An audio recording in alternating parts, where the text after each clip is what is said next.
Filth. Disgusting. No. Right. So the challenge. So, oh my gosh. You you received the call from MTV. Right. Tell me a little bit about that. Well, they asked me to do the season before. Right. And I was like, absolutely not. Because I was like, I'm not going to go. What I pictured was like the one thing that you saw that we were looking at on YouTube where they were crawling across the cars with KY jelly on it and falling and the glass was breaking and stuff. I'm like, there's no way. Yeah. I'm tight roping 30 feet above the water and potentially breaking my neck or whatever. And they were like, well, it's not that bad because it's like other celebrities, so we can't kill them. So like, it's a toned down version of the real challenge. Yeah. So I actually I passed on the first time they asked. Then they came back and they asked again. They were like, it's really fun. And like, you can do it for charity. And I was like, oh, charity. Okay. Yeah.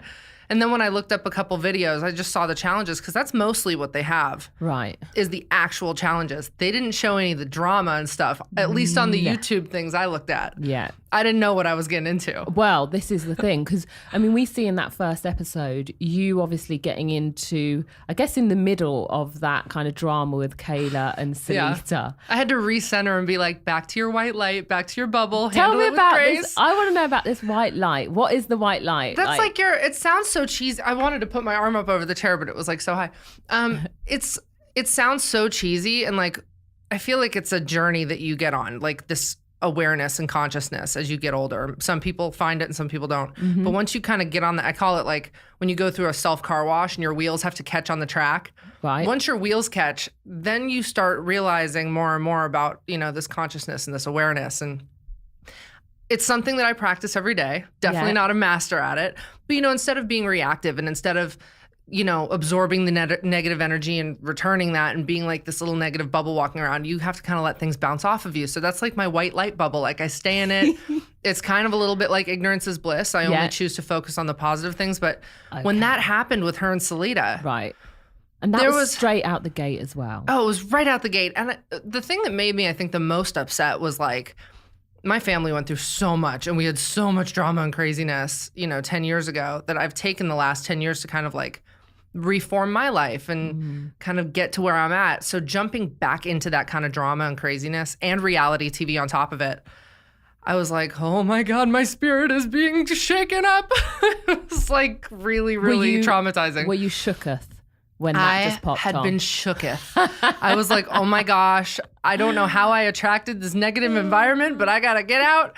And then I realized Shane actually was one of the ones that kind of pulled me aside and was like, hey, this is what it is, but we are good people, but we just take this game very seriously. Mm-hmm.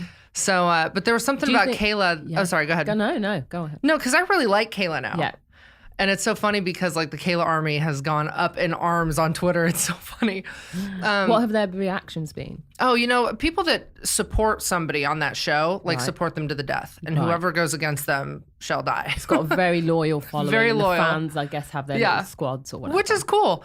But I think, now that I know Kayla, I do like her.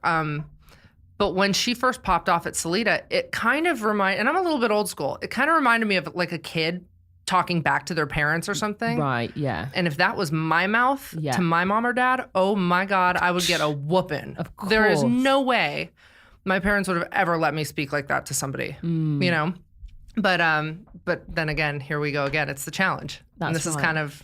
So my favorite Brooke moment of this series was the point at which you went out to calm down Salita, check that she was all right. And you said, look, we're not going to have any of that BS.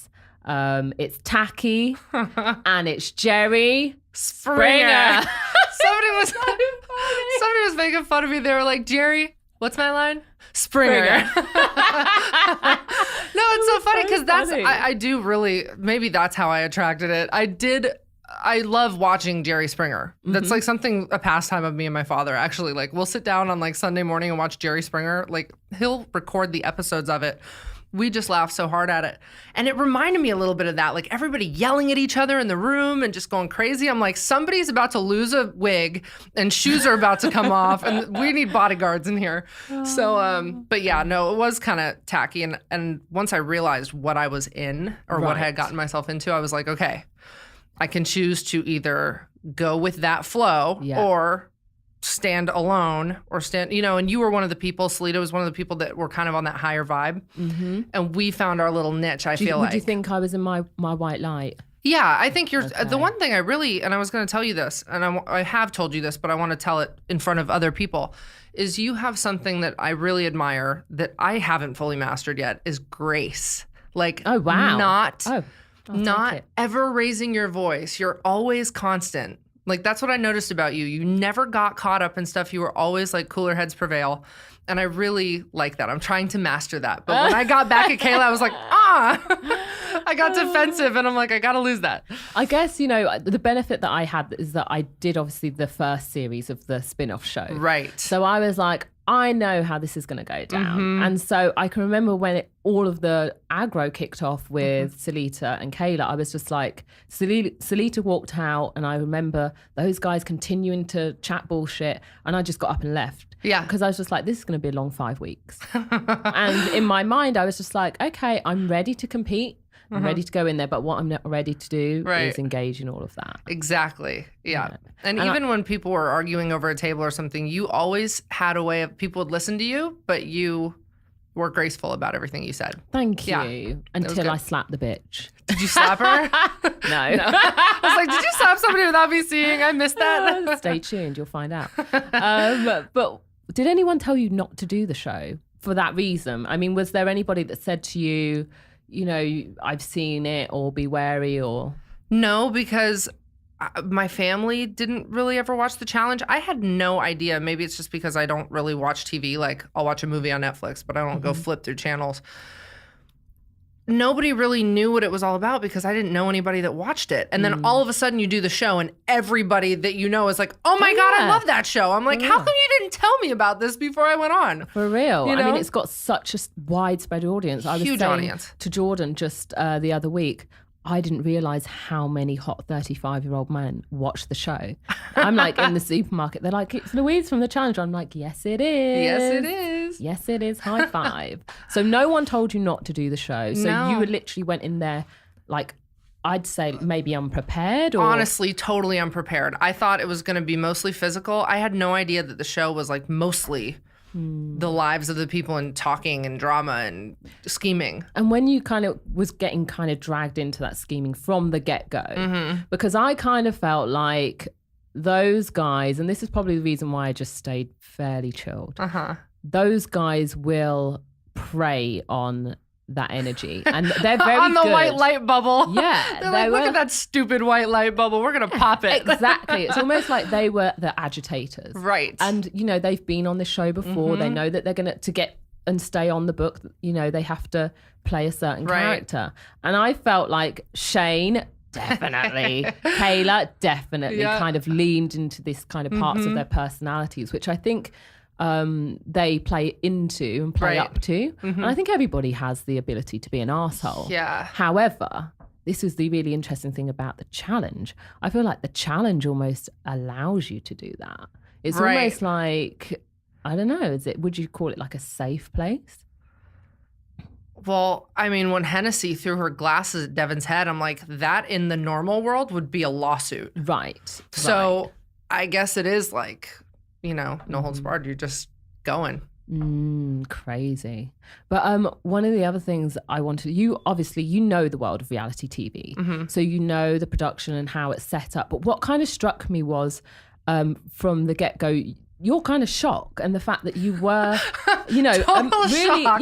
You were emotionally like, I can't quite believe this is happening. Yep. And I can remember you going back and forth with Kayla, trying to reason with her. And at which point I can remember saying to you, Brooke, look, you did. It's not don't worry about it. Leave it. Just forget it, because she's never going to see it from your perspective. Right. And you're never going to see it from her perspective because she's trying, she's just doing her thing. Right. When somebody has a purpose of making controversy, you're never going to win when they have no plans on striking a compromise. That's right. Yeah. So talk us through the first challenge. What did we get up to? The slip and slide. My goodness. Because you got into it with Shane, didn't you? Oh my gosh, I'm so sad that they didn't show how much I laughed. Well, they did. No, hang on. Was it you and Shane that were going at it? It was me and Shane that got into it. I felt like that was about a 5-minute brawl. Which is so funny too, because that was before Shane and I had a verbal altercation too. Yes. So let me just, for our viewers, they didn't show too much of this on the first because everything's edited down. But Brooke and Shane were up there on the slip and slide, literally kicking 7 bells out of one another. It was like, I thought you were going to body slam him. I'm not kidding. I think it's like I went into it like, okay, it's still TV. I can't really hurt anybody on this show, and I have to be professional, and like it's a game. And I'm thinking still in terms of like professionalism and TV. And it got to a point where I was like, you are not going to pull me down this freaking slide again. I am so exhausted. I really resorted to kicking him. I was like straight up kicking him. And I was like, I think I probably really hurt that guy, but you know. But Shane was causing absolute havoc out there. Like when I watched the replay back of the show that, you know, and he literally just took everybody out like a bowling ball. Oh my God, I love the sound when he... I know, it was like slap, slap, slap. Yeah. It was just horrible. I was laughing so hard. I don't know, were you on the team that went up with me, or were you watching us? I was watching you guys and enjoying it. Do you remember when I'd slide down and I would just sit on my knees and like look up to the sky and just start freaking belly laughing? Because I was there a point where you just wanted to quit at that point? Did you just think, what the frig am I doing? I was just like, I'm going to keep trying, but I'm probably going to be the last person on this slip and slide thing. It's crazy. But I just like, there was a moment where I like, here I go again with my spiritual talk. I like left my body. Like I floated above everything that we were doing, and I watched myself in this helmet and these knee pads like a big 12-year-old, like just in KY jelly, fighting my way to the top of this thing. I'm like, what has my life become? I know. What am I doing? I know. But it was so fun. The weird thing I find is it's almost like afterwards you're like, that was so much fun. It was and so you never fun. get to act like that as an adult. Right. I feel like they should just have that on like Santa Monica Beach every week. Well, I was saying, even with the one challenge with the slingshots. Yes. They should actually have that. Yes. Like, when just kids in say, the street, yeah. just in the street. Just when to kids say we're going to go laser tagging. Hollywood Boulevard. Yeah. Just pinging people up at Runyon Canyon. You know what I mean? Imagine if you could do that. That'd be amazing. But like when you go to do laser tag, or you go to the trampoline thing, or the paint fights or whatever, it's like these things that they had us do, I feel like should be real life places you can go to play games, because they were brilliant.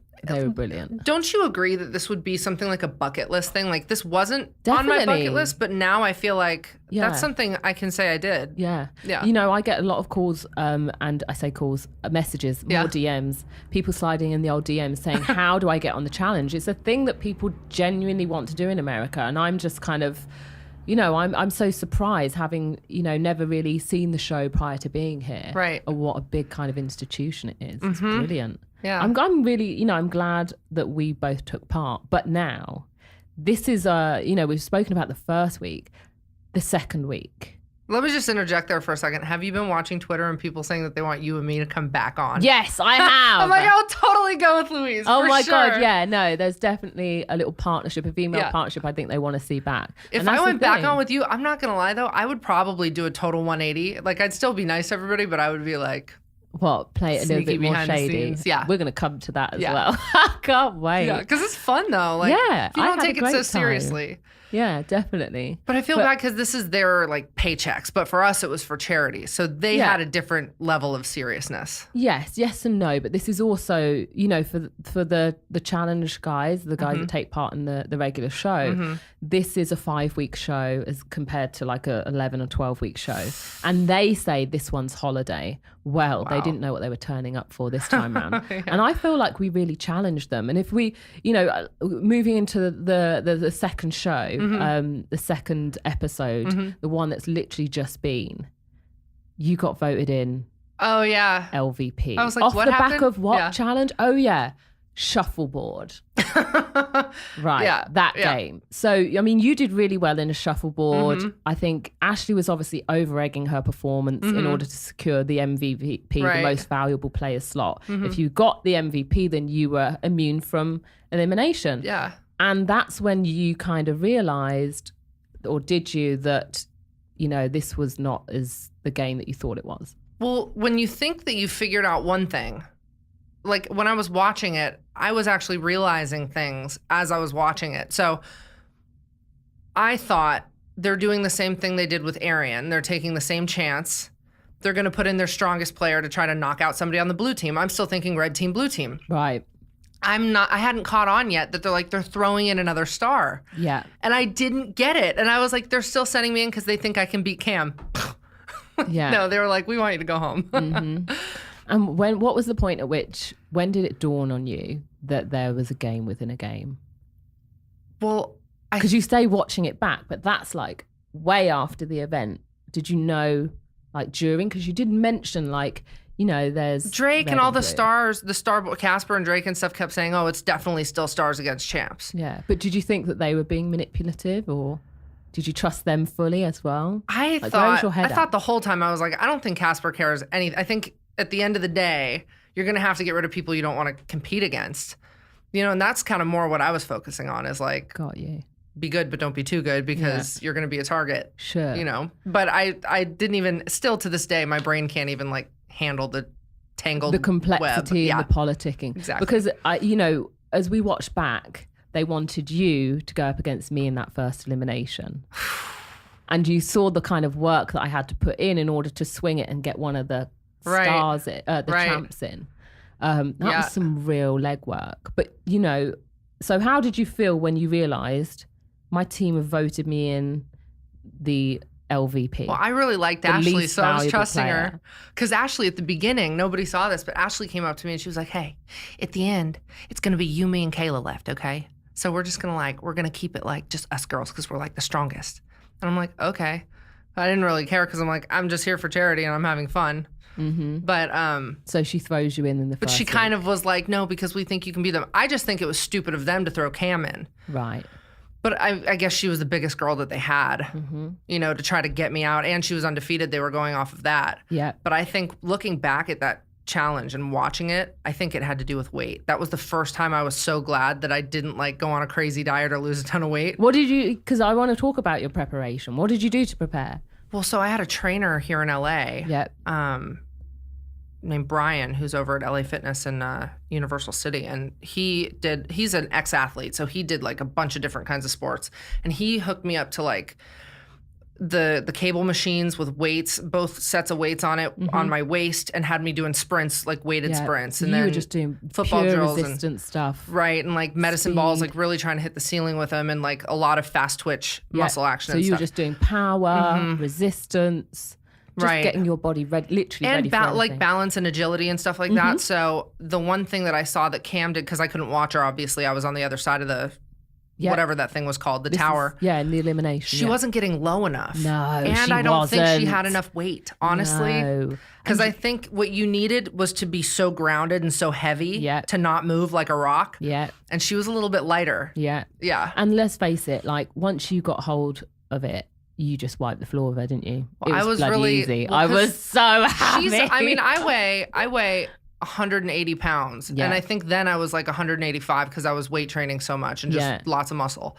And she must have been 165 or something, 160. Yeah. We were the same height, but she was just a little bit leaner. Yeah.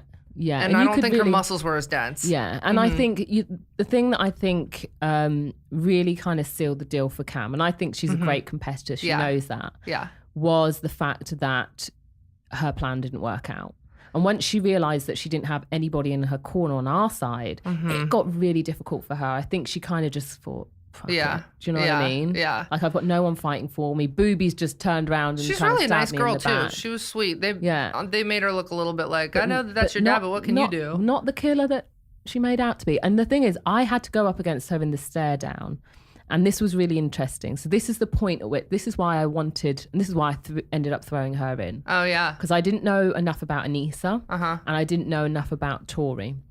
Tori could have given me a run for my money on that challenge. And 100%. Anissa as well, I think. Anissa probably too. Yeah. They're solid. Yeah, totally.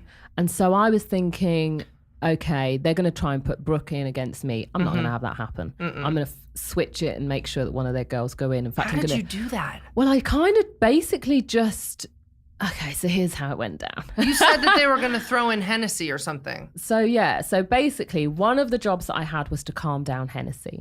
Hennessy was like literally all over the place. I'll vote myself in. I'll do that. And I'm like, Henny, squeaky wheel. No, let me just protect you. Like, we need you. We need the numbers. We need to Right. stick together as a team. We all need to stay on the same page. And that's how we ensure our longevity. We make sure that we get 5 stars to the final, not 5 champs. Right. We then worry about each other when we get there. Right. And so I was just trying to keep everybody on the same page. So it was conversations with Casper, with Booby, with Drake, with Henny. And Henny didn't want to engage. I literally, this is a funny thing I haven't told anybody. I can remember Henny obviously ran off and was like, no, I don't want to do. And I literally waited. And I remember ordering room service. Knocked on Henny's door and I was just like, Henny, when are you ready? Come out, let's have a chat. And she was literally hiding from me. And then I saw her what happened? I could hear her talking in the corridor and my food arrived. So I opened my door, her room was next to mine. And I was like, oh, she's gone. Or is she? And then so I paid the guy, took my food in. Right. And then I closed the door. And as I closed the door, I kept looking through the spy hole and I could see Henny pop out from behind. And I opened the door and I was like, gotcha! And she just You caught her? And she was like, no. I'm like, listen, we've got to sit down and talk shop and play this game. Right. And so basically I said, look, don't vote for yourself. Just follow and do whatever we do. It's as simple as that. Right. And then I basically said to the guys, Casper and Booby, you can pick a person. You have to pick between Tori and Anissa. No, you have to pick between Tori and Cam. And they're like, look, you decide. Do you know what I mean? So I picked Cam because in that stare down, that first stare down that we did, you remember when we had the opening credits, we had to look into each other's eyes, our opponent's eyes. I got Cam. Right. And I was just like, oh, this is interesting. Because this is the time at which you get to size somebody up, but really size somebody up. Right. And I was just like, this is going to be an easy one. And when I heard it was like Killer Cam, I'm like, yeah. She's going in. Yeah. She's going in. Yeah. And so, a little bit of tactics there, but, it worked out. Okay. It worked out. Yeah. That was definitely a weight thing. Yeah. And like kind of just being more solid. Like I can't describe it. Even though her and I were about the same size, she just felt a little bit... That's just not on her feet. Just lighter or something. Yeah. Like her muscles were more full of water instead of solid muscle. You know what I mean? Like instead of... It was like... And this is the thing about the challenge, I find. I think that a lot of the challenges slightly towards the men than they do the women. And then they have these leveling events where it's just anybody's game. Right. But you can get all the way to the final and be this like, the skinniest, slightest, lightest. It really doesn't matter. It's only politics. About how you politic and what happens when it comes to voting. Jeez. Crazy. Yeah. I would need to go back with you again because I'd still be like, I don't know what I'm doing. I need my. I'll be your minion. Coaching. Nuts. What? Were there any physical challenges? We mentioned the slip and slide. We mentioned the like slingshot one. Were there any that you were like, oh my God, this is just insane. This is really difficult. I don't know that I can do this. I'm trying to think about which one really scared me. And I don't know what we can talk about. When is this airing? A couple of weeks. We should be all right. We should be all right? I'm trying to think because we had Release the Rainbow, which is this one coming up. Yep. Which actually, that was a little bit scary just because of the bars, and I just pictured balancing and having somebody else tied to you. That's just dangerous to have somebody else's weight if they slip. Yes, then and you go down. Especially if you're at the top. That was worrisome, but I knew because I was with Shane, I was like, I'm probably okay because he's strong. Yeah. What was after that? What did we do? I feel like then it was like slingshots, the wall. The slingshot was fun. Yeah. I was afraid, though, at the end with Tony being on. Yes. Because he hit me a couple times and it hurt. Hang on. How about the football one? Oh, my gosh. The football one. No, of course, I forgot about that. Yeah, that one. I thought that would be okay with the yoga balls. I was like, it's going to suck because people are going to really come at you. Yeah. And but you have the ball. Yes. And talk to me through this because this is the one that you really struggled with. Like it was a team game. It was guys and girls lined up. And there was just that moment where you were just literally like, I don't want to do this. I feel like I'm going to get hurt. Yeah, it wasn't like I don't have the strength or I'm going to get hurt like in a way that you'd think you'd get hurt. Like, I don't think I would have gotten hurt like Anissa did. Right. I don't think I would have broken. What is going on outside? Trash. It's an apocalypse. I don't think I would have gotten hurt like Anissa. I think just because I'm a bigger bone, bigger person, I think I could have really held my own. The thing that started freaking me out was you'd think that these yoga balls would protect you from impact, but what was happening, because I've had back issues before, and I just got like rehabbed and good, and like now if I don't mess with it, it's fine. And I started feeling that whiplash. And I feel like anybody that didn't have a back injury, that whiplash, because the ball is there on your stomach, but your head and your neck go back and your hips go back, and you get like this over curvature in your back. And I was starting to feel it just go, and I'm like, I swear, if I have this happen again, I'm gonna just, and it wasn't worth it to me. Actually, what you was, exactly. Yeah. And what you were saying about, you know, that contact, ball-on-ball contact, it actually exacerbates it, because you will run at speed thinking you're protected, but actually what you're doing is running into someone at, let's say, 10 miles per hour, clashing with a ball and then rebounding off them. And I think I would have rather just been body-to-body contact. I would have rather just checked people and gone up against somebody like Tony, because I know at least with my, you know, if I kept my core tight and everything, I could stay solid. But having that ball and having your arm so outstretched, it just was like a recipe for disaster. Yeah. And that was it came across as if it was like a real mental block. That, you know, that recurring injury, not wanting to exacerbate it. And then that was that point where you just was like, no, it was a total mental block. Yeah. But it was also too, like, I just kind of knew. I knew if I keep doing this, it's going to, because it was like when I injured my back a while ago, I like could not walk straight for like a month. And that really scared me, because I'm used to being physically active. And like, if you don't have your health, that's a really big thing for me. How did you do it? I would prefer not to talk about it, but no, it's just, I had to leave somebody in a relationship because of that situation. And quickly. I was like, nope, that's it. Got physical. Nope, I'm done. But yeah, I actually, and I didn't talk to him after this either. I don't even know if he knows, but I really could not walk for like a month. I couldn't pick up my dog's food bowls, nothing. Like, my back was just shot. So then finally got it better, you know, do everything to be careful not to injure it. And I'm pretty good with, like, I weight train, I run, I do a bunch of stuff. I'm like, okay, maybe it was temporary, but that started kind of like like agitating it. Yeah, I hear you. And I was like, not worth it. Not gonna do that. And we see kind of the reaction of your teammates. It's not necessarily the support you wanted, was it? No, it definitely wasn't the support, because, and the thing that kind of, well, first, I would hope that, or I know how I would be if a teammate was like, this is bad, like, I've got something going on with my back, whatever. I would have immediately been like, hey, we got your back. Like, sit out, we'll take care of it, or whatever. I'm afraid of heights. Don't worry, I'll do it for you. You know, that's what teammates are about. Right. And I think that they knew at that point, I wasn't one to just be a wuss. So for me to actually say something like, this is going to be bad. And also, too, it's like, wouldn't you want to have that person helping you win, like a strong person like me? Wouldn't you want me on your team, or not have me leave so early? But then I realized, yes, of course they do. They want you to go home because you're strong. Yeah. So I was like, I don't know why they would want me to hurt myself when they need me to run this game, you know?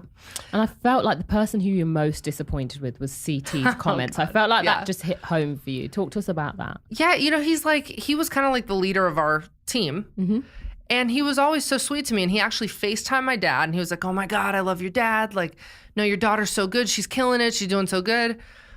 And then for some reason, when he was like, I can't believe you quit, it just went from this making somebody proud to making them so disappointed in you. Yeah. That it's funny, because they obviously editing, they cut the promo to be like, my dad's disappointed in me. But the whole sentence was, it makes me feel like my dad's disappointed in me, because it was the same feeling of when you disappoint one of your family members or your parents, you know?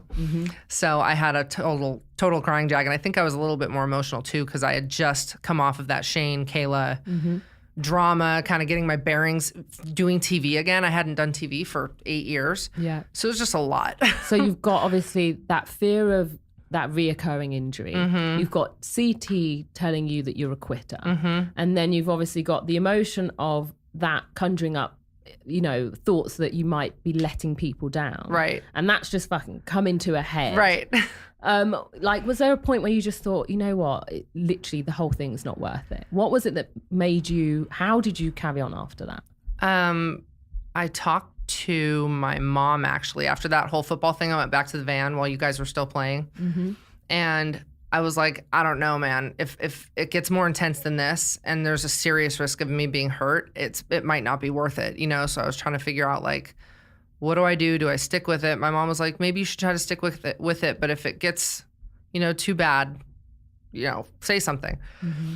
Because that's the worst, is when you have that gut instinct and you're like, this could be bad. And then you don't say anything and then you get really hurt. Mm-hmm. You don't, like you were saying that day, you were like, no, what did you say? It was like the best, being a good athlete is knowing your limits. Yes, I can remember coming up to you because I could feel that you felt, you know, that you were letting everybody down. And I was like, you're right. Like there's a difference between being a good athlete and a smart athlete. Mm-hmm. And a smart athlete knows when to stop. Right. And unless you're a smart athlete, you can't become an excellent athlete. Like, because you'll just put yourself out of the game early on. Yeah, exactly. I know so many people that would train every single day at 100%. And what they didn't realize is to become an Olympian, you have to train at 80 to 90% every day for 15 years. Right. It wasn't about training for 1 year at 100%. It was very much about making really smart decisions in order that you're still in the game. Right. So that when that day comes around, you're ready. You're not injured. Yeah. Exactly. The thing that I think made me stay wasn't like, because, you know, my parents are always like, don't give up, you know, try to, like, I already gave up, you know. It was almost like something that pissed me off. What was it? I heard when we got back to the hotel and CT made me cry that night, like he was just really laying it on thick, the guilt trip. Yeah. I felt like he kind of bullied you. A little bit. And I don't know who it was. Maybe it was Lil Mama. She came up to me and she was like, screw those people. They all quit. The moment that you walked off, they all just threw their hands up and quit the game. Yeah. And I was like, really? And everybody else was kind of like, after they saw Anissa break her leg and after they saw Drake take that pummeling, they were like, no, screw this. We're not doing it anymore. Yeah. So everybody else kind of had the same thing. I just happened to have it first and be like, guys, this isn't smart. Yeah. You know? Yeah. When it kind of came down to the crunch. And there were times, I think, for certain members of the team, both teams, where people kind of throw in the towel and they're kind of like over it. Once they realize they're not getting their way or it's not.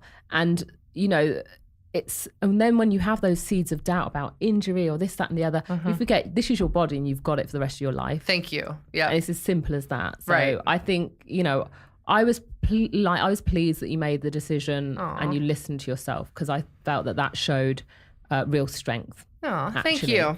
As opposed to the version of strength that they were expecting, which is don't be a quitter. Well, do you know what? Sometimes it's just not your day. It's as simple as that. It's how you bounce and sometimes back. It's not going with the crowd. Like, you guys can go ahead and injure your back and break your leg. And, you know, because the thing is you've got these people setting up these games and they test them, but probably not at the intensity and exertion you're doing it at when you get in there. You're playing for Peter and think about all those dogs and animals. You know what I mean? Yeah. Like, you want to go in there, you want to do as best as you can for your charity. Of course. Nuts. So, but yeah, it's just, you don't really know until you get in there. No, for sure. When you're going at, like you said, the intensity and stuff, I'm like, I don't know if they tested it at this intensity level with guys as big as Tony and CT. I know, with such an array of different characters. You can't. How can you test a game? A game is so unpredictable. Right. But you mentioned before that your mum was like your cheerleader and there for your support. Is there anybody else that really just got you through the whole experience, or is always there, the person you go to the most for advice?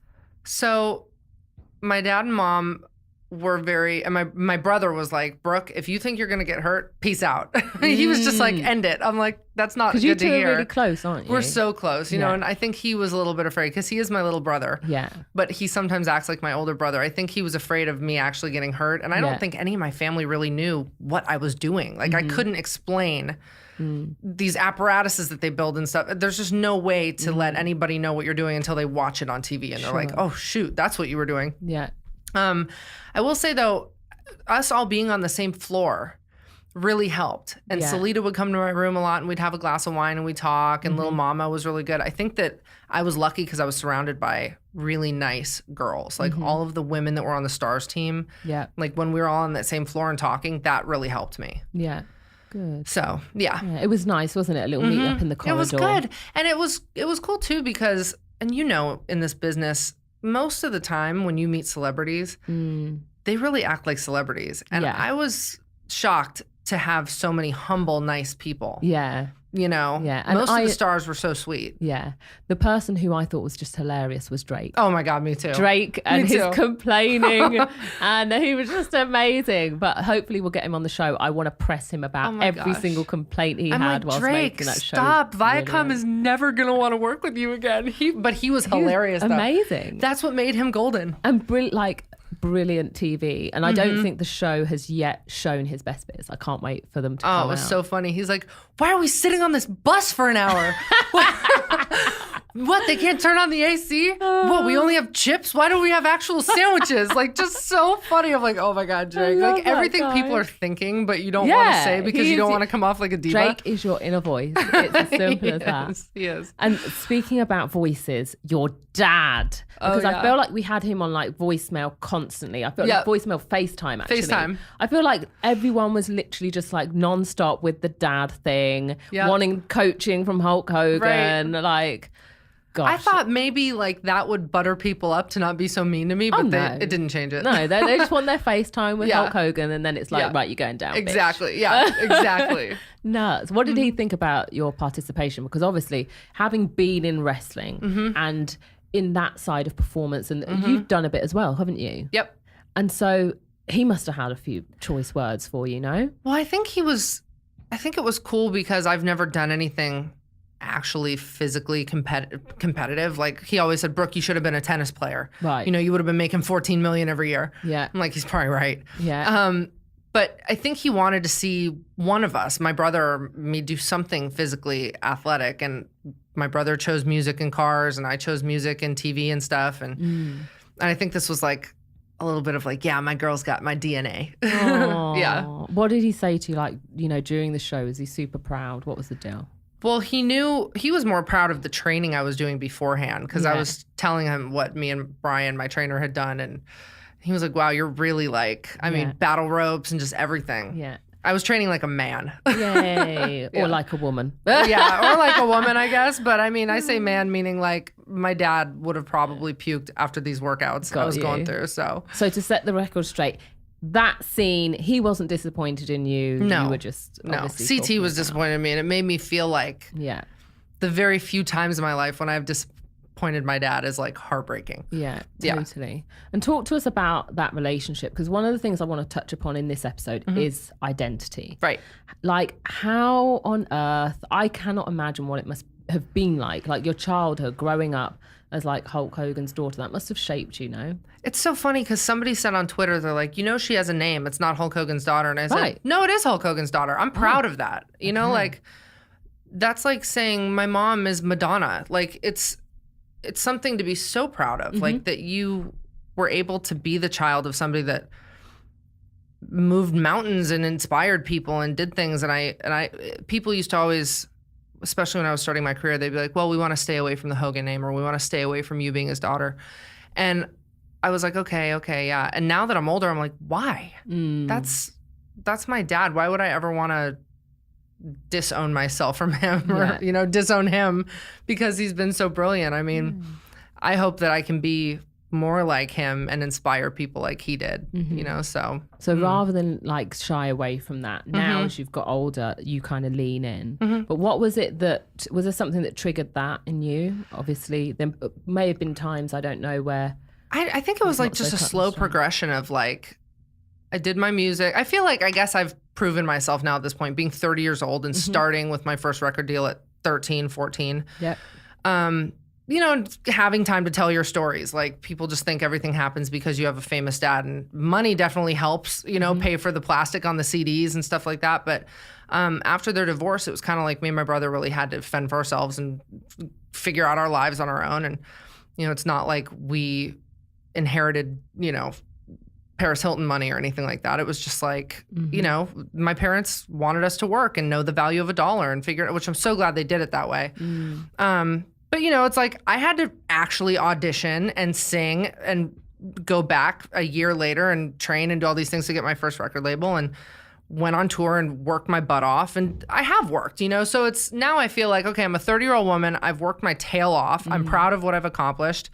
I haven't become Britney Spears and I haven't become Julia Roberts, but I feel like my purpose in life is to connect people and make people happy and inspire people. So I feel like I'm doing that. So I'm fine with being Hulk Hogan's daughter, being whatever people think I am, because I'm happy. So yeah. Brookie, you're such a sweetheart. And you are literally, and I will say, like, you know, going through the period that we spent together on the challenge, one of the sweetest people that I've ever met. And I know that we were thrown together in this crazy ass situation, but I tell you what, like, you were consistently sweet, polite, and just downright lovely to people. You're very sweet. It's just Thank you. Like, there were times where I'm like, yeah, I'd definitely be punching that guy or whatever, or, you know. Well, it's funny because what Shane said at the end, like when we were saying our goodbyes, I went up to his hotel room to say goodbye.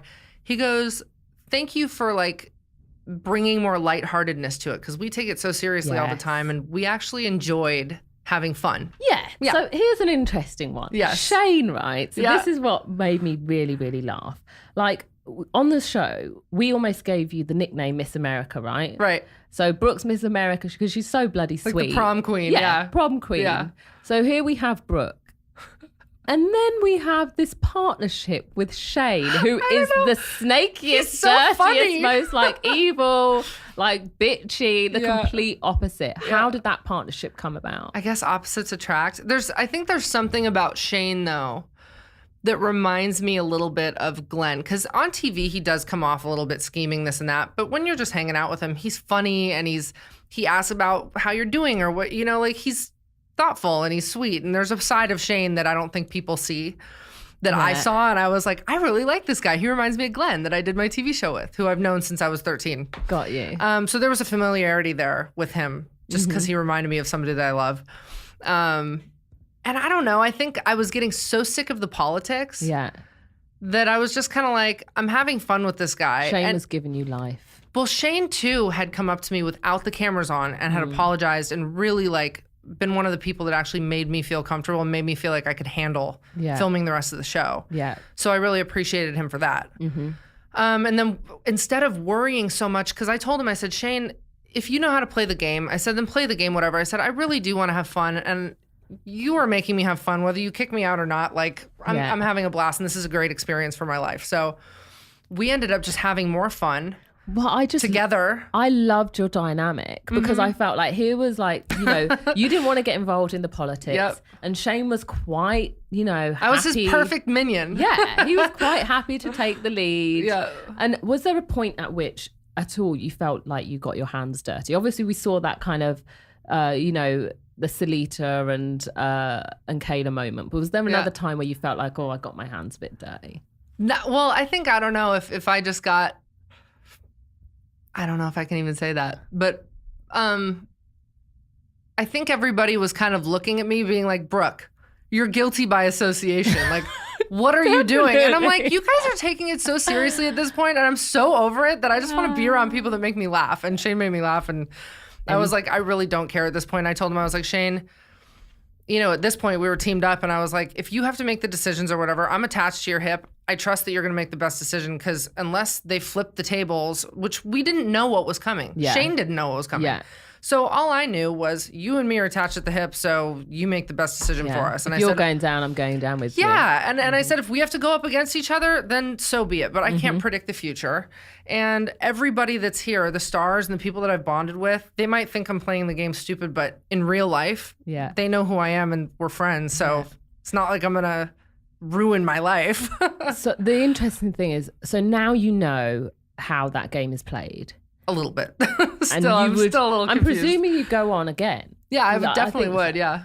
Would you play it differently? Would you really go in there, get your hands dirty? Because it does call for it, doesn't it? I would definitely not vote myself in for an elimination. For real. I would definitely not do that. Rookie error. Anyone so bad. Doing that. Like, you do that if you personally want to go home and you're over it. Or if you want, like, lose. So this is what I saw in my first episode. Wes nominated, I think he might have nominated himself to go against Bananas. Okay. So they wanted that clash of the titans. He's like, I've got nothing to lose. And this is a recurring thing with Wes. I think Wes is kind of, he's been in the series a long, long time. Obviously, he's now just doing the spin-off shows.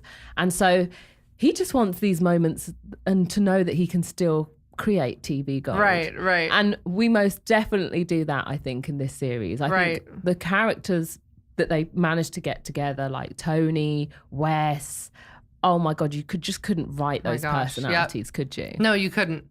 And it's funny because everybody's like, oh yeah, Wes is a jerk. I was like, I thought he was rather nice. Yeah. Was there anyone who, because, you know, on the show, I think when we first turned up, everyone was kind of like catching each other's eye. Everyone thought Tony was hot. I know you thought he was quite handsome.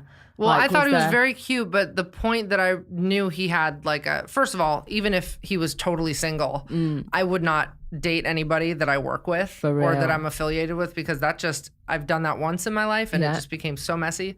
So I don't see. You know what I mean, where I eat. I don't know how they managed to date on the challenge. That must be absolute nightmare. Crazy. I wouldn't do that unless I wanted a mental problem, you know. But no, when I saw Tony's cute little babies and his cute girlfriend, I was like, oh, that's so sweet. And I really want him to make that work. He's a wicked guy. Because, A wicked guy. Yeah.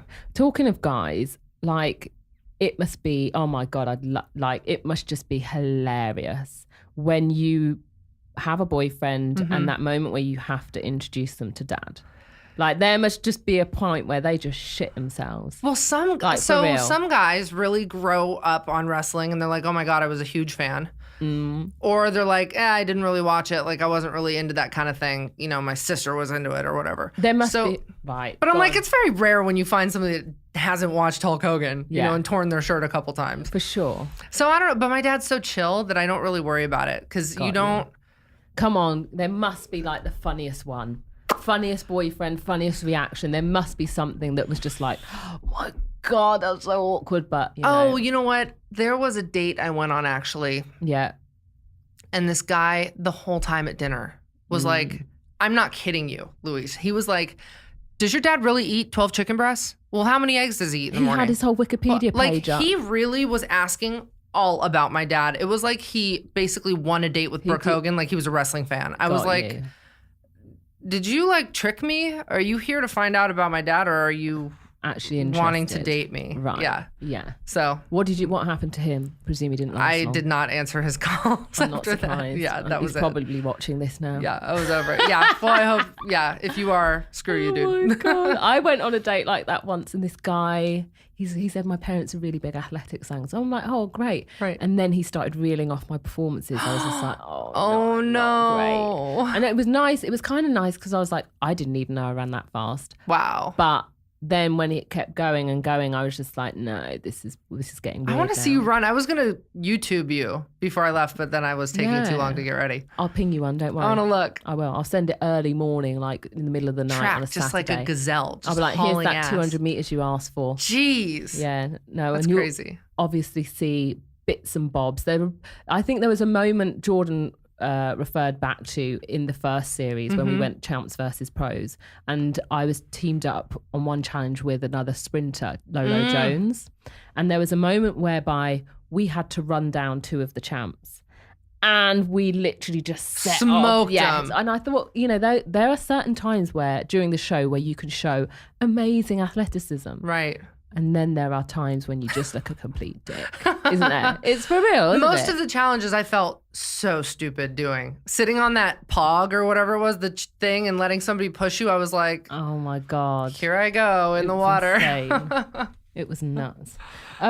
And we're talking about your music career as well, because obviously this has been one of the constants in your life. Since what age were you doing music? Oh gosh. Well, my whole mom's side of the family, it was like you had to take lessons for a musical instrument. Really? Yeah, most of it was piano. So like from 5 years old, I was always playing piano. Couldn't read a note. Had my piano teacher fooled for like 10 years. Yep. I would have, my trick was, can you just play it so I can hear what it sounds like, you know, so that I can like get the gist? And I would watch her fingers and I kind of knew the chords on the keyboard. Yeah. And then I would look up at the paper and pretend that you were reading it. But I would guess by her like telling me I was wrong or right. Like I'd put it together in my head. So yeah, I did music for a long time, and it was never like oh my God, I want to be a rock star and be gone on the road for 8 months. Just the little mall tours and things that I did back when I was like 18, 19 was like intense. We would do like a morning radio show or a news show or something, and then we'd do like a mall tour, and then we'd do a club at night. So we were really like on the road for a while. But yeah, but I like the artistic side of things. But I'm kind of artistic in everything. Like I like to paint, I like to draw and do different stuff. So The music is just fun because I got into the production side of it. And I started writing for other people. Like I wrote for a couple younger girl groups and write hooks for rappers and stuff down when I was in Miami. So a lot of stuff people don't even know I've kind of done in music. Tell us something that because you've written or created that we don't know about. Well, there's a song actually that made it onto my album. Yeah. My last urban album called Strip. Yeah. And it's a demo. It was never actually recut. That was the demo that I cut. Yeah. And it's all auto-tuned and people are like, why'd you put so much auto-tune on your voice, this and that? I was writing it to submit to T-Pain because we were in the same T-Pain. Yep. Wicked. So, and the whole thing is, I want to see you strip for me. And it's like, a girl's not, I mean, I guess you could tell a guy that, but I wrote it with a guy singing that to a girl in mind. Got you. So, funny Did he get hold of it? No. My label, I think, submitted it to, there was something where they were taking submissions and then we didn't even submit it because they liked it so much for me. So I was like, oh, that stinks. Yeah. But I wrote a couple like little kid stuff. And then I went to Nashville and I started writing country, which made me for a minute kind of hate every other kind of music. I was like, I don't know why I was doing urban music. I don't know why I was doing pop because you write over a track. Right. And now I'm like, I've found my happy medium because the kind of stuff I grew up on, like, you know, Sade and Teddy Pendergrass and the Gap Band and stuff, that is real instrumentation and real music written by bands and artists. But the era I was in, that Scott Storch era, was you write to a track. And that kind of turned me off once I went to Nashville because these people start with a guitar in a room with 3 or 4 people. And they really, when you hear something on country radio, there's a drummer in the booth and there's an electric guitarist and there's an acoustic guitar and all dobro and all these different things. So watching real music be put together made me kind of be like, what was I doing before? So now if I've done a couple little R&B recordings and stuff, but it's been with like real piano, real instruments. Got you. So I don't think I'll ever go back to the track phase. Got you. And you have music out now, don't you? Tell us about that. Yeah, I put some music out a couple weeks ago when the show came out, and I was like, if I'm not going to release it now, when am I going to release it? Sure. Because you have so many people telling you, don't do it, you got to do it with a radio team, or you have to have a label behind it. And I'm like, well, these songs are just getting old and getting dust on them. So I'm like, I'm just going to put them out. Yeah, wicked. So, yeah. But that's the music side of things. And then, aside from music, wrestling. Oh my gosh. Are we allowed to talk about this? Yeah, it's just something What's going on? Constantly comes up. Always comes up. People are like, I wanna see you in the ring. Oh my gosh. Like, I want to see you in the ring. I heard that obviously Ronda Rousey just got in the ring. She's actually really good too. Yeah. I'd love to see that match. Yeah, part of wrestling is the performance side of it. It's not just the athletic ability and knowing the moves. It's like there's an ebb and a flow to it. There's a timing and a dance and your reactions and selling it and acting like you're hurt and grabbing the girl the right way and acting like, you know, so there's just like so much more to it. And Ronda Rousey really did a great job at it. I was like, wow, she's really a natural in the ring, which is great. I want to see Brooke Hogan versus Ronda Rousey. Oh God, I would die. Here. I want to see it. One of the things I have going for me is when you see these girls in person, they are tiny. They're as big as Hennessy. Yeah. Oh, really? They're so teeny. The Bella twins are teeny tiny. Like, I could have no wrestling training and probably just pick them up and throw them. You know, I could Andre the Giant them. Look at Hennessy during the challenge, though. We haven't seen the last of Hennessy. She was incredible. She is feisty. Oh, my gosh. And obviously, we have the Release of the Rainbow, which is the next show that's coming up. And I was attached to her. Oh, you were attached to Hennessy? So I was just like, this is going to be hilarious. Let me interview you. How was that experience? So obviously, I was thinking... Oh, shit, no, I can't go over it. No, don't pull me. Exactly. I was just like, so you got it. We're going to do this leg, that leg. She's like, yeah, I got it. And then she'll be off doing something. And I'll be like, so you got it? She's like, yeah, I got it. As soon as that whistle went, she was in the zone. Really? She was dragging my ass over that frame, left, right, and centre. Henny is a dark horse. That's and so the thing funny. that I love about her is she, like, the personality is just, you cannot buy. But then actually when she switches into something, she's a killer as well. Yeah, that's so funny because I'm like, I don't know. Hennessy is cute, but like athleticism. But I never really got to experience babes and her like, athleticism. Shuffleboard, she killed it. Like Release the Rainbow. Well, she actually had a really good push on shuffleboard. Yeah. And then like, so when I kind of saw her going through this, that, and the other, I'm just like, oh yeah. Oh, I see you, girlfriend. Yeah. Like, this is a girl who actually can work out.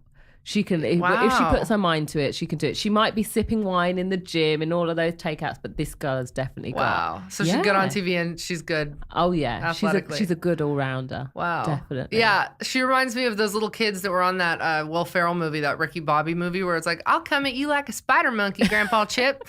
Like, she just seems like she's wilding out. Completely. Yeah. Completely. Mm-hmm. I can't wait. I can't wait to see tomorrow night's episode. Yeah, I need to watch her because everything I did, I wasn't able to watch really anybody compete. Yes. I will say I was terrified if I had to go against you, because when I saw some of the stuff that they set up, because you never know, you look at it and you're like, okay, we're gonna have to climb through this thing, but they could be like, you have to run a quarter mile there and then do it. You know, like, I just never really knew what they were throwing at us, and I was like, if it's speed, I pray to God they don't send Louise up against me, because I'm a little slow. Well, you know, I mean, I was thinking when I saw that apparatus with you and Cam, I was like, I'm glad I didn't get that one. You know what I mean? Again, so it was just, you had to be heavier. Yeah, for sure. There were so many different challenges that required different aspects of your physical fitness. And you kind of just prayed that it was to your, you know, to your advantage. You have to like make sure you're well-rounded. Yeah. Like speed. Yeah. Like balance, like with that thing with Cam, I got my legs really wide, like, but just different things. I tried to be prepared with everything, but I knew speed isn't my strong suit. Yeah, it's like, definitely almost everybody can outrun me. I think this is definitely why they always get me on, because it's just like, she's a heptathlete. No one really knows what the heptathlon is. It's okay, you can Google it. Just everything. But yeah. That, and I think the interesting thing was the stars and the way they, not the stars, the champs, their reactions to us. They were shooketh this season. Shooketh. They were a little bit, yeah. I was pretty afraid to go against Tori in anything. I'm glad I didn't have to, because she, even though she's shorter than I am, she had the same kind of feistiness, build or something. I could tell she was still like a brick house. I was like, ooh. So, like, talking about you know, bodied. So this was really interesting, I thought, in the show. I don't know whether you saw the opening credits and the publicity for the show. There was a point at which the promo, we see them mention your size, your physicality. Right. And I think it was Ashley goes, that's a big bitch. That's right. Brooke Hogan, that's a big bitch. Like, how did you feel when you saw that promo? Well, like when Wes said her thighs are the size of my torso. Right. You know that's TV. That's an over-exaggeration. Like, there's got to be a point where you can laugh at yourself, you know, because this is how I was born. I'm not going to be your size ever. I'm not going to be Hennessy size ever. This is what God gave me. So I might as well approach the athlete thing and be like, hey, some guys think I look manly. Some guys want to climb that tree and they think I'm beautiful and can't get enough of me. It's just preference, you know? So when Ashley said it, I think it's funny because, like, my mom used to always honestly say, like, you're a big bitch, like, you're gorgeous, you know? But it was more in like a good way of like, look at that big, beautiful girl I grew, you know? You know, so when I heard Ashley say it, I know she's like coming from it from like that little Southern, like, holy crap, she's a monster. Like, I don't want to go up against her. So, but I mean, there's obviously, as a bigger girl, there's moments where, you know, we always want what we can't have. Some shorter people are like, oh, I wish I was as tall as you. And there's times where I'm like, it would be really nice to go shopping and not ask for the longest pants in the store, or just put something on and it just fit. Not have broad shoulders, you know? So sometimes you do feel a little bit like a bull in a china shop, being tall and big and muscular.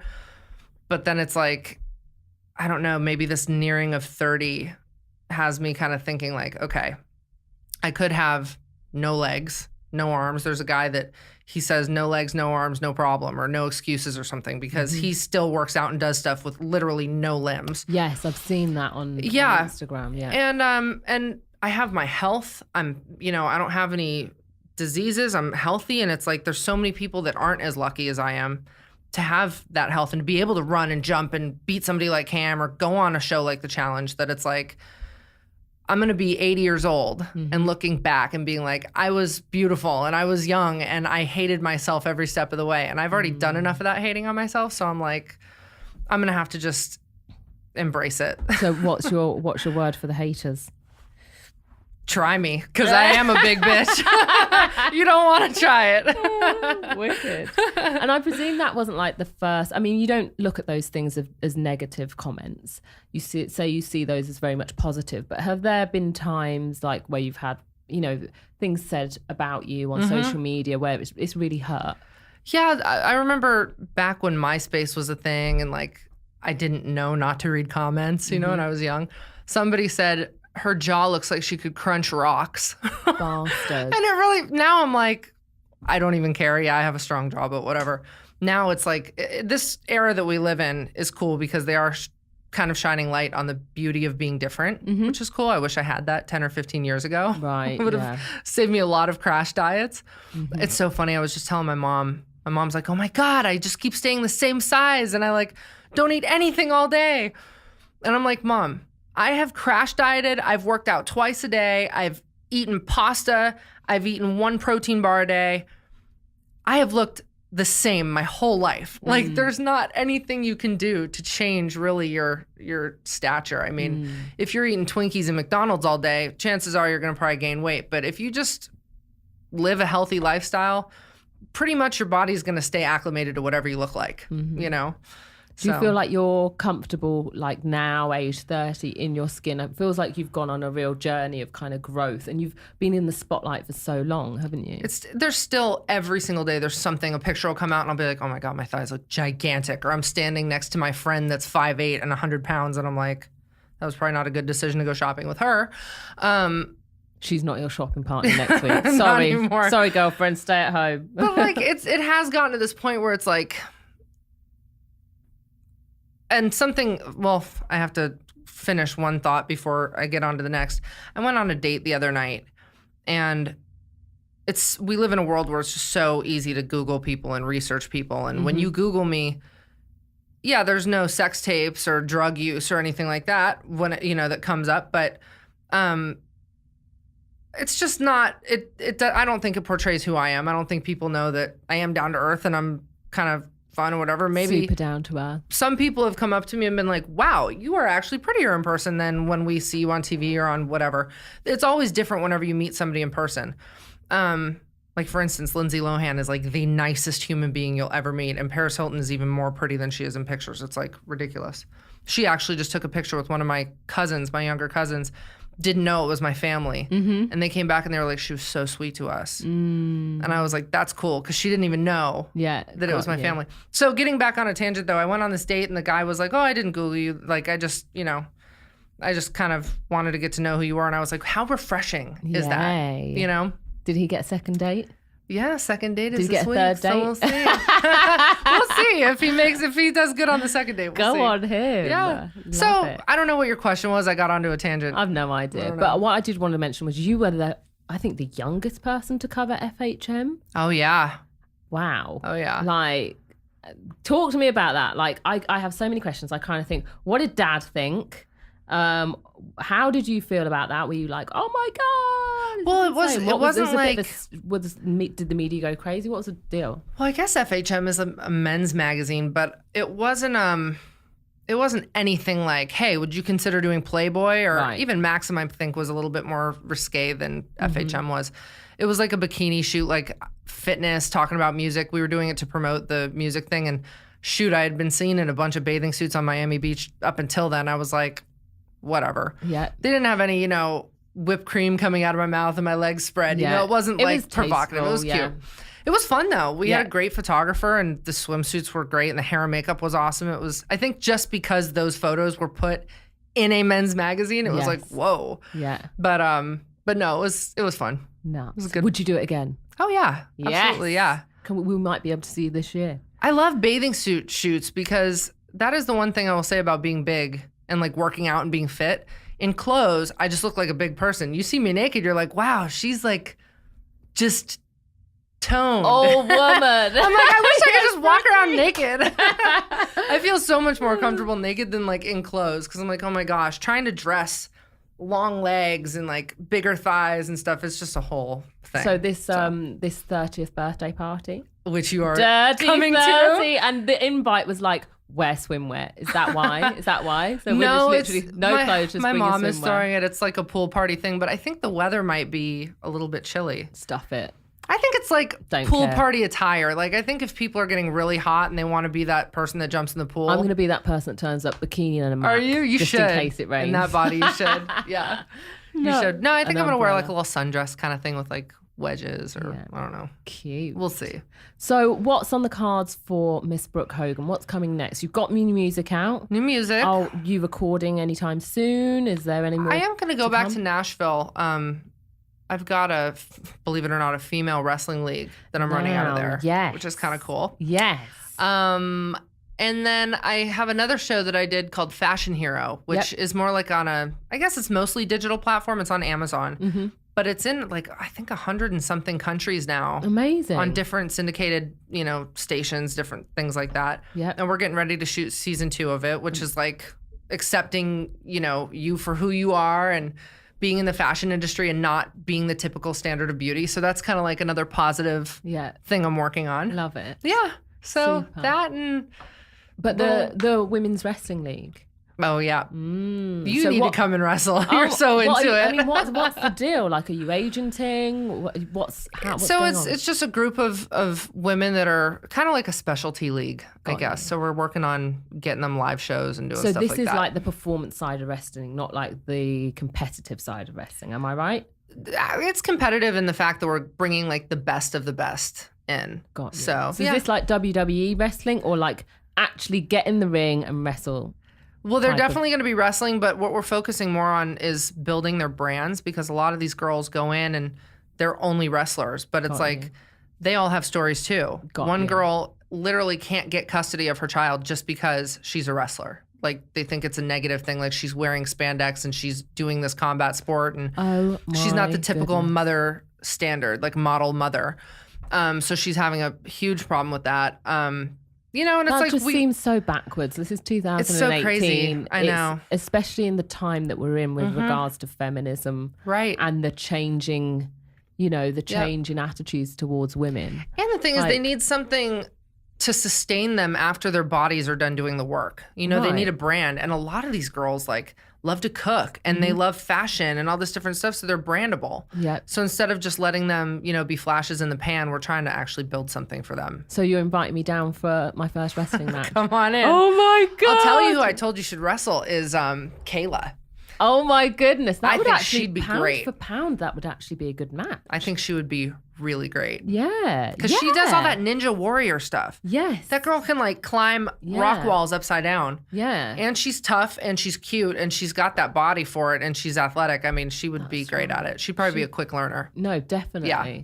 Oh, sugar. I told her, I was like, give me a call, go to wrestling school, give me a call. So it's basically Brooke Hogan versus Ronda Rousey. You heard it here first. And Louise Hazel versus Kayla. Oh my God. Oh my gosh, that would be funny. Insane. Yeah. Nuts. Well, Brooke, thank you very much for joining us on Slay Sunday. It's been an absolute pleasure. I'll see you at my birthday party. Yes, you will. Yay. I'll be the one in the swimsuit with the mat. Yeah, making all the boys just drop dead. Oh, we love you, Brooke. Thank you so much for coming on. Thank you for having me.